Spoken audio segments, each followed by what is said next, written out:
auditeurs qui nous regardent et qui nous écoutent. Il est 15h24 et je suis toujours en présence de Summer. Bonjour. Ça va Summer? Oui, toujours très bien, ça. Très bien. Et Joël qui est venu nous rejoindre. Bonjour. Et ça tombe très bien. Ça va Joël? Ça va très bien. Tu te sens bien Oui. parmi... Ça va, on est deux femmes, mais ça va. Hein. Oui, ça va. Sachant que dans la conjugaison que j'ai appris, c'est-à-dire que l'homme remporte toujours sur le féminin. Donc ma foi, tu es Heureusement, comme en prise de force quand même. voilà. Alors aujourd'hui, on va parler du mariage. Et justement, le sujet d'aujourd'hui, c'est est-il utile de faire une préparation mariage? Alors, on a un homme et une femme avec nous qui vont se présenter justement. Alors Summer, qui es-tu? Je suis une femme. Je suis mariée avec 2 enfants. Et j'habite dans le nord, dans la région lilloise. Et je suis là depuis 3 ans. Avant, j'étais dans la région parisienne. Mais je suis américaine à la base. Donc, l'accent, ça révèle pas tout, mais pas mal de choses aussi. Yes. Et toi Joël, alors qui es-tu? Alors, moi, c'est Joël. Je suis marié, 3 enfants. J'habite en Île-de-France et chrétien. Yes. Alors, le mariage, c'est un grand sujet. Est-il utile de faire une préparation mariage? Peut-être que pour vous qui nous regardez, vous vous posez cette question. Peut-être que vous en avez déjà fait une. Peut-être que vous ne trouvez pas ça du tout utile. En tout cas, c'est le sujet qu'on va aborder aujourd'hui avec Summer et Joël qui sont venus nous rejoindre. Donc, le mariage, d'après ce que j'ai entendu, Joël, on dit qu'il est beaucoup combattu par l'ennemi. Alors, pour toi, est-ce que tu penses que c'est une vérité? Et si oui, quels sont les combats qu'on peut rencontrer dans le mariage? En fait, cette assertion est une vérité dans le sens où il faut repartir à la genèse même du mariage, hein, parce que le mariage est une institution divine qui a été instituée par Dieu. Donc forcément, dans tout ce qui est institué par Dieu, l'ennemi ou le diable ne voulant pas voir la volonté de Dieu s'accomplir dans la vie des hommes, forcément combat toujours les plans de Dieu. Mais fort heureusement encore, nous avons la victoire en tant que chrétiens et parce que Dieu a vaincu l'ennemi il y a de cela 2000 ans à la croix de Golgotha. Mais voilà, effectivement, donc les combats que nous pouvons avoir, effectivement, quand l'ennemi combat le mariage, sont de multiples facettes. Ça peut être effectivement, de nos jours, par exemple, il y a bon nombre de gens qui, pour eux, le mariage ne leur dit plus rien. Ça paraît anodin, mais c'est aussi c'est une attaque, c'est un combat. Hein. Parce que rien, quelquefois, quand tu discutes avec ces gens-là, tout en profondeur, tu comprendras qu'en fait, ils n'ont pas une raison plausible pour ne pas se marier. Mais il y a comme un dédain à l'égard du mariage, il y a comme un abandon à ce projet-là. Mais bon, le problème, c'est que c'est un projet divin, le mariage. Donc, il faut rentrer dans la volonté du Seigneur pour pouvoir effectivement vivre ce projet-là. Mais de nos jours aujourd'hui, ça peut être par le découragement, ça peut être aussi par le divorce aussi. Hein. Il y a des gens qui sont mariés et qui finissent par divorcer. Et quand vous allez quelquefois discuter avec ces gens qui ont divorcé là, de France et du monde, ce n'est que pour ça que vous avez divorcé. Parce qu'effectivement, derrière ce divorce-là, justement, il y a l'attaque du malin, il y a le combat du diable qui est là pour justement saquer cette institution-là de Dieu. Voilà. Après, il y en a bien d'autres. La liste n'est pas exhaustive. Il y a beaucoup d'attaques, il y a beaucoup de combats. Et le diable combat le mariage comme il peut, quoi. Voilà. Et c'est vrai que nous devons être vraiment vigilants sur ce point-là. Parce qu'on ne voit pas toujours la chose venir, mais les combats sont là.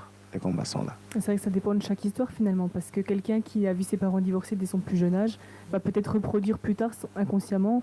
Ou pour nous, le mariage c'est peut-être une sécurité, mais pour d'autres ça va être une insécurité parce que ah bah oui, mais pendant mon mariage, moi mon mari m'a trompé, il est parti avec une autre. Et du coup, c'est des histoires qui sont fréquentes et qui sont malheureusement, des fois qui cassent un peu l'image du mariage. Qu'est-ce que tu en penses toi du coup, Summer, par rapport à est-ce que le mariage est combattu par l'ennemi?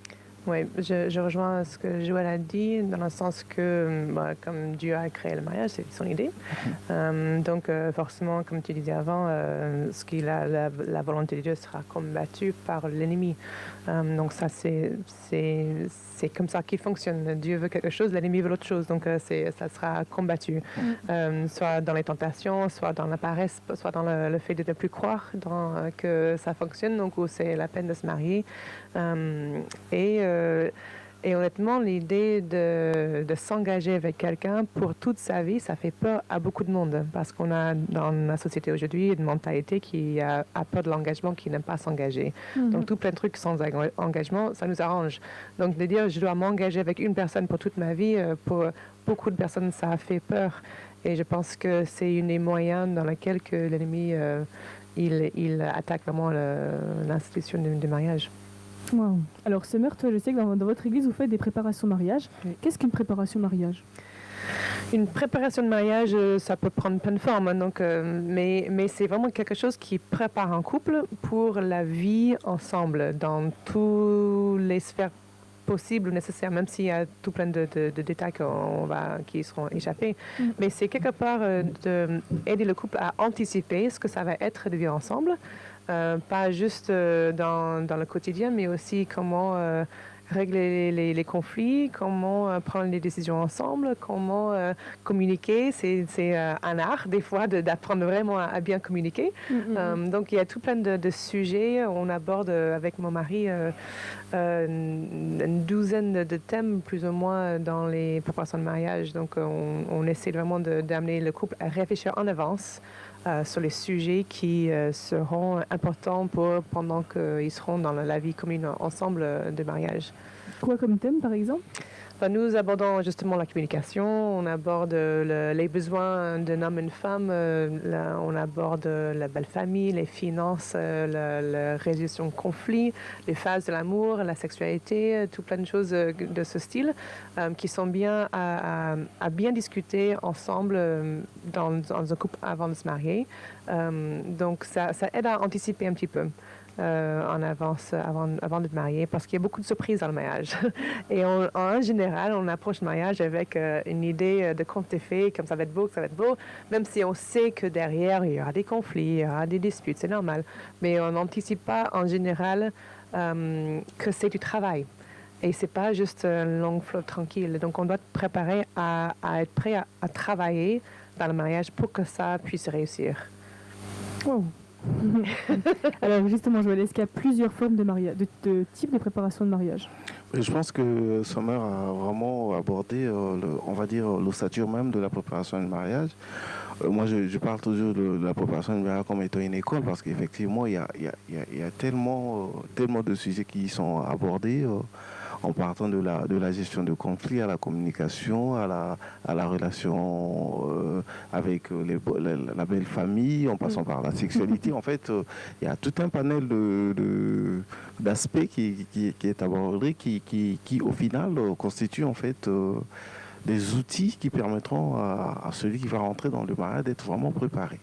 Donc je pense que tous ces éléments-là sont quand même à prendre en ligne de compte, parce que c'est vrai que de nos jours, aujourd'hui, comme a su le dire Summer, on voit le mariage comme un conte de fées, tout ça là, tout le monde vient. En fait, en règle générale, surtout les femmes, enfin, excusez-moi les femmes, je ne suis pas misogyne, surtout les femmes, en fait, quand on parle de mariage, elles pensent tout de suite robe blanche et puis la fête qu'il va y avoir. Mais bon, après, le mariage commence après, quoi. Je vais dire, une fois que les invités sont partis, tout ça, vous êtes à la maison, la vraie vie commence. Ouais. Et donc là, avec tous les aspects, avec quand tu sais que tu vas te réveiller avec le gars tous les matins, bon, le gars, il est peut-être habitué à balancer ses chaussettes parce qu'il était comme ça quand il était célibataire. Bon, toi, tu es hyper maniaque, il va falloir gérer tout ça. Et bien voilà, quoi, c'est ça le mariage. Donc, il faut prendre tous ces éléments en ligne de compte, ou quelquefois, parfois, où vous êtes appelés, enfin, tous les deux, vous avez un appel dans votre vie, mais ta femme est déjà vraiment à plein dedans dans le ministère. Bon, toi, des fois, tu es obligé de gérer la gestion domestique. Bon, en tant qu'homme aussi, bon, ça va prendre un ego, ça va prendre un coup dans ton ego d'homme aussi. Mais bon, c'est ça le mariage, il faut l'accepter. Donc, il y a tous ces éléments-là qu'il faut prendre en ligne de compte. Puis je pense que ça vaut le coup, quoi. Faut vraiment être préparé pour aller dans le mariage. Il n'y a pas que des mauvais côtés quand même. Même si c'est pas un conte de fées, bon, il y a quand même des bons côtés quand même. Il y a des bons côtés, heureusement, si la personne serait mariée. Et alors du coup, est-ce que tu penses, Joël, parce que moi j'entends beaucoup, bon, il y a des préparations de mariage dans l'église. Est-ce que tu penses qu'il y en a qui peuvent se préparer sans passer par un pasteur ou dans une église? D'une manière ou d'une autre, en fait, ceux qui vont dans le mariage se préparent toujours. Dieu merci qu'à l'église, il y a toujours des formations, enfin, que j'appelle ma formation, ou bien des programmes qui sont mis là-dessus, qui sont mis en place pour pouvoir préparer les futurs mariés. Après, c'est vrai que, par exemple, quelqu'un de lambda qui n'est pas chrétien, il va aussi se préparer à sa façon. Je veux dire, il il ne connaît pas le mariage. Un jeune, par exemple, aujourd'hui, bon, il vient de finir ses études, bon, il va se lancer dans le mariage parce qu'il est amoureux, tout ça. Bah oui, mais il va partir dans le mariage et comment est-ce qu'il va comment est-ce qu'il va se préparer? Ça va être beaucoup plus dans l'informel, en soutirant des informations par-ci par-là, chez papa, chez maman, ben, comment c'est le mariage, comment vivre avec un homme ou une femme, comment ça se passe. Et puis ça va être beaucoup plus dans le retour d'expérience pour ceux qui sont déjà mariés, qui va l'aider, lui, à se structurer un peu, plus ou moins. Parce qu'au final, le mariage n'est pas un retour d'expérience. Hein. In fine, chacun a son expérience dans le mariage, quoi. Je veux dire, l'expérience, ou bien le vécu de Summer n'est pas forcément mon vécu, parce que chacun enfin, ne s'est pas marié dans le même sens, dans le même but, et puis on n'a pas tous les mêmes appels. Donc voilà, ça diffère d'une personne à l'autre. Mais bon, la personne qui n'est pas chrétienne ou qui n'est pas formée, donc forcément il va soutirer des informations comme il peut, et puis voilà, avec ce bribe des informations-là, ça constituera son bagage pour aller dans le mariage. Mais c'est vrai que ça sera un peu insuffisant. Après, bon, il pourra toujours creuser pour trouver plus d'infos. En tout cas, on voit dans le monde d'aujourd'hui, que ce soit dès le plus jeune âge ou même quand on grandit, c'est un sujet qui fait couler de l'encre. Dans les églises, les relations garçon-fils, c'est le sujet un peu où ça rameute un peu tous les jeunes. Tu vas avoir personne la semaine d'avant, puis là, relation garçon-fils, c'est complet. Pas de place à l'église. Mais du coup, c'est pour montrer que c'est un sujet tellement important que ça s'adresse à tout le monde finalement. Mais est-ce qu'une préparation mariage s'adresse à qui finalement? Ça s'adresse à... Ça peut s'adresser à tout le monde, en fait. C'est spécifiquement pour les couples fiancés qui avancent vers la date de leur mariage, mais c'est aussi pour les couples peut-être en fréquentation ou les personnes célibataires qui se projettent dans la vie de mariage et disent je veux me préparer en avance. Je sais que quand j'étais plus jeune dans mon église et mon pasteur me prêchait sur un sujet qui touchait le couple ou la famille, j'étais très attentive alors que j'étais pas du tout en couple, mais je me dis mais ça va être moi un jour peut-être. On ne sait jamais. Et j'ai envie d'être prête si je me marie ou juste pour pouvoir réussir le mieux que je peux ou faire le mieux que je peux. J'ai pas envie de rendre mon mari malheureux. J'ai pas envie de non plus moi-même malheureuse. Donc c'est important d'anticiper en avance ce que ça pourrait être pour que je puisse le mieux le vivre possible. Oui, c'est vrai qu'il y en a beaucoup. Pardon, excuse-moi. Il y en a beaucoup qui attendent en fait d'être avec quelqu'un et qui disent bon ben voilà, je vais peut-être me renseigner sur le sujet, mais c'est vrai que tu as raison, des fois il faut anticiper et se dire bon maintenant aujourd'hui que je suis célibataire, qu'est-ce que je peux faire pour effectivement moi déjà me renseigner ou pouvoir savoir comment l'autre fonctionne déjà dès maintenant, et comme ça il y a moins de surprises et moins de peut-être de réactions de dire ah bon c'est ça. Ouais, c'est vrai que tu as raison, anticiper. Joël. Moi, je rajouterais que le mariage s'adresse aussi même aux couples déjà mariés, mais qui vivent leur mariage de façon chaotique. Parce que de nos jours, il ne faut pas se voiler la face, il y a plein de couples qui ne vivent vraiment pas le bonheur que procure le mariage. Et donc, par rapport à cela, il est quand même aussi important, quand on est dans ces conditions-là, avoir l'humilité de reconnaître qu'effectivement, dans mon couple, ça ne va pas, tout ça. Et que si, par exemple, on est chrétien, de repartir encore, et s'il y a des formations de mariage, pour une piqûre de rappel, et ça fait toujours du bien, de façon à ce que pour pouvoir recentrer les choses, recadrer les choses, parce que je prends un exemple, simple, il y a certaines personnes qui sont dans le mariage, mais pour eux, sa famille passe par exemple avant sa femme. Donc, pour une telle personne, moi je pense que ça conviendrait quand même de lui signifier les priorités dans le mariage, lui donner une piqûre de rappel pour dire que non, monsieur ou madame, après Dieu, c'est d'abord ta femme ou ton mari, quoi. Qui sache quand même l'ordre chronologique aussi des priorités selon la volonté de Dieu. Donc, moi je pense que de nos jours aujourd'hui, ce qui cloche aussi dans ces couples qui vivent les trucs chaotiques, il y a aussi ça, il y a la communication. Certains couples ne communiquent jamais, donc aujourd'hui leur permettre d'aller prendre ces formations, on va lui dire qu'effectivement la communication est très importante dans le couple. Quand il y a un problème, il faut le faire. Enfin, faut se mettre à table pour parler et puis vivre dans la transparence, tout ça, parce qu'il y a pas mal de couples aussi qui ne vivent pas dans la transparence, parce qu'il suffit juste de suivre les médias ou bien les faits divers, où des fois le mari ou la femme a pris le crédit derrière son mari, ou tout ça là, et puis au final, ça crée des embrouilles dans la famille. Donc je pense que même pour les couples qui sont mariés, et qui vivent peut-être pas, qui vivent un peu leur mariage de façon chaotique, avec des frustrations, tout ça là, c'est toujours important de repartir se former sur ce qu'est le mariage, le béaba du mariage, si effectivement on veut bien continuer toujours dans ce projet-là selon la volonté de Dieu, parce que ça demande aussi de la volonté. Parce que si on n'a pas la volonté de sauver son couple, c'est vrai qu'on va jouer au pourrissement, ça c'est clair. Mais c'est vrai que ça ne joue pas que pour le couple finalement, comme tu dis, c'est bien la famille. On ne se dit pas que dans le mariage, ah mince, j'ai ramené ma famille avec moi. Ah mince, ma mère, elle est toujours présente, elle m'appelle tous les jours. Et c'est vrai que ça peut bloquer le mari, il va se dire, mais où est ma place là-dedans? Ou faut que tu laisses ta mère, faut couper le cordon. Mais des fois, c'est les parents qui ont du mal à couper le cordon avec l'enfant. Et il faut savoir dire stop et mettre des limites, t'as raison. Alors est-ce que pour toi, Joël, justement, est-ce que toi, tu as fait une préparation mariage avec ton épouse? Avec mon épouse, on n'a pas fait de préparation de mariage, tout simplement parce que nous, on s'est connus, on n'était pas encore chrétiens. D'accord. Et donc on est venu après à Christ.